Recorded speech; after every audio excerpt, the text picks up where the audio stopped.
Aqui atrás estão as ruínas do velho Coliseu Romano. Ele começou a ser construído pelos Vespasianos no ano 72 depois de Cristo e foi concluído pelo seu filho Tito no ano 80 depois de Cristo. Mas vieram os normães em 1084 e o deixaram do jeito que o vemos hoje. Mas por que foi deixado neste estado? Provavelmente por ser um monumento aos mártires cristãos. Sem dúvida que é o símbolo do poder da Roma Imperial.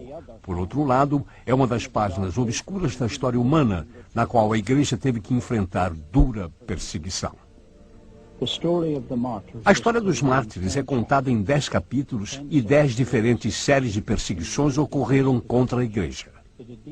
Elas podem ser citadas assim. Até o ano 250 depois de Cristo, era a nível local, mas acabou se tornando uma questão para o Império. Em segundo lugar, era tudo normal, embora nem sempre centralizado em um imperador. O alívio, o apaziguamento veio com a morte do imperador. Embora uma perseguição judia tenha precedido isso, a hostilidade romana começou no ano 64 depois de Cristo, ocasionada por Nero. O historiador romano Tácito fez um relato da cidade de Roma em chamas. Nero declarou que isto tinha sido obra dos cristãos e matou muitos deles após terríveis torturas. Outros historiadores falam de uma manta incômoda que os cristãos eram obrigados a usar. Era feita de um tecido grosso coberto com piche, cera e enxofre. Vestidos com esta manta, eles eram pendurados pelo queixo com lanças afiadas, fixadas no solo e incendiados. Nero os colocou em chamas à meia-noite para servirem como tochas para a cidade. Histórias são contadas de que casas eram lotadas de cristãos e em seguida incendiadas. Grupos de 50 amarrados com cordas eram lançados no mar, espadas, cadeiras incandescentes, rodas para esticar corpos humanos e garras de ferro para rasgá-los.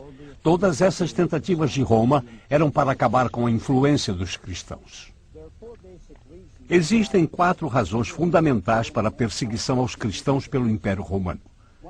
A primeira era política. Os cristãos costumavam se reunir à noite em locais clandestinos e eram suspeitos de formarem um outro partido político. A segunda era religiosa. Eles se recusavam a oferecer incenso no altar para César, reconhecendo que ele era Deus. E a terceira era social. Eles tinham uma filosofia de vida distinta. Acreditavam que todos os homens eram iguais. A filosofia romana era Nero em uma das extremidades da escala social e os escravos na extremidade oposta.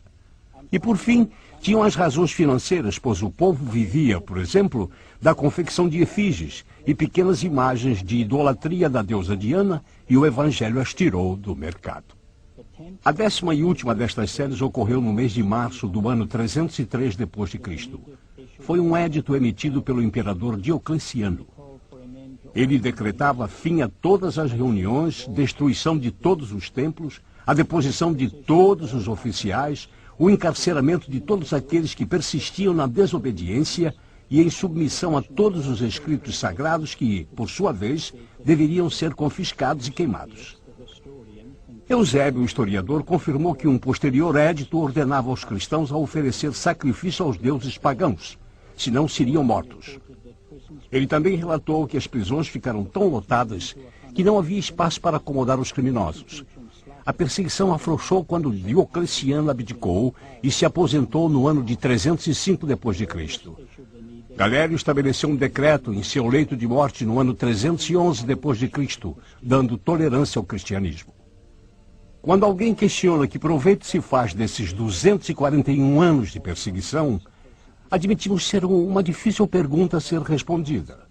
Mas se você reconhecer que debaixo de cada onda de perseguição, o número de fiéis aumentou, consegue perceber que eles enfocaram a definição do que era uma igreja?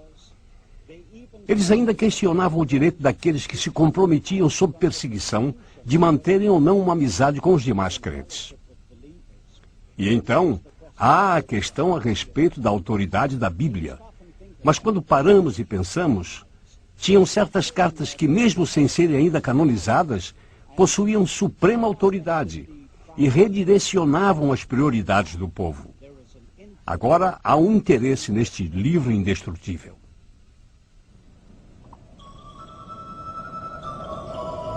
Da perseguição à proclamação, do ano 303 a 331 depois de Cristo. Estou agora numa das 7 colinas de Roma e provavelmente a mais importante delas. Isto porque foi o centro de sua vida religiosa e onde os Césares construíram seus palácios. Porém, toda a estrutura foi modificada por Michelangelo no Renascimento, e aqui pode ser visto, graças a ele, uma estátua de Constantino. Apesar do fato de Constantino ter posto um fim às perseguições contra a Igreja, suas prioridades foram mal direcionadas. Ele considerava fluxo o sinal de aprovação divina. Ele trouxe os bispos que foram reduzidos à pobreza relativa, marcados e aturdidos pelas recentes perseguições aos palácios que resplandeciam com a luz e exalavam perfume. Ele construía igrejas e as enchia de um corpo de clérigos e bispos quando ainda não se tinha conhecimento de profissão do cristianismo naquela região. Ele outorgava grande soma de dinheiro para sustentar os pobres, presumindo que isto resultaria em conversões.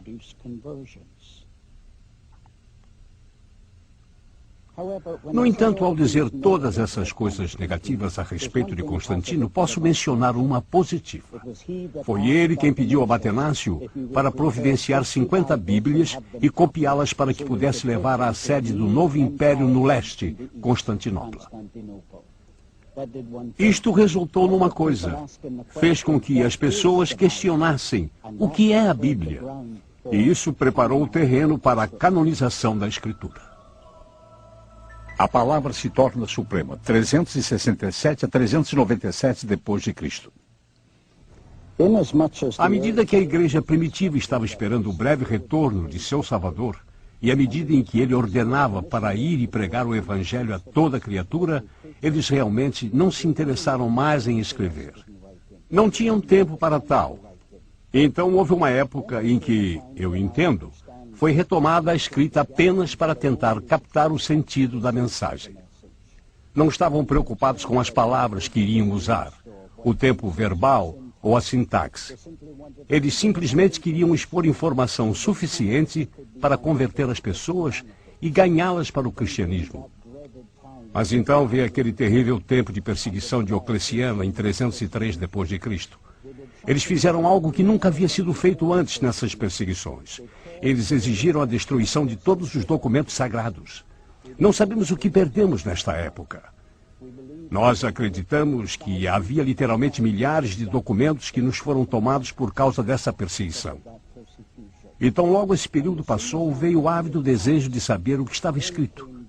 Neste período, os escribas estavam muito ocupados, e sua ocupação principal era naquilo que supostamente seriam as cópias das Sagradas Escrituras, mas já havia literalmente 13.000 dessas cópias circulando em Crisídon.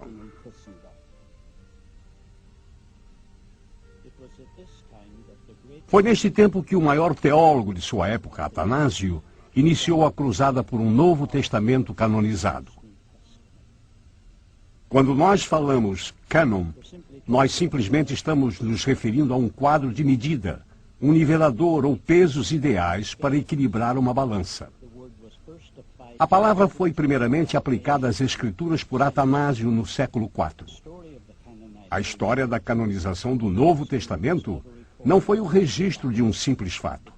Foi um processo lento que passou por vários estágios. Mas em 367 depois de Cristo, Atanásio escreveu uma carta na qual ele listou pela primeira vez nos registros da história os 27 livros do Novo Testamento. Em 397 depois de Cristo, o Concílio de Cartago deu a primeira aprovação oficial dos 27